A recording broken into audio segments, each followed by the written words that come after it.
आगे रोज रोज करही छौड़ी गंदा गंदा काम गे, अब काहे डरही होए से बदनाम गे।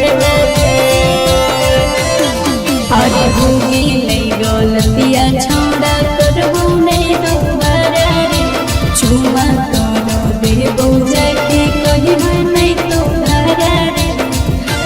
छौड़ी चढ़ली जवानी के दीवाना कैले गे, छौड़ी चढ़ली जवानी के दीवाना कैले गे।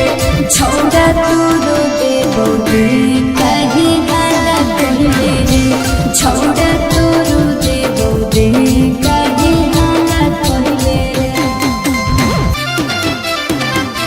छोड़ा तोरो देबो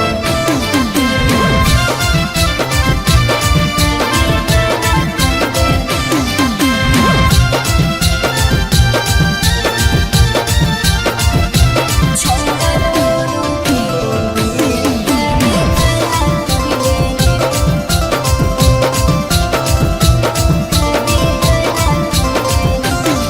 आगे करही मुलाकात छौड़ी रोज आधी रात में, आज तो धराई गेली छौड़ा के साथ में। और पैसा कौड़ी सब छोड़ा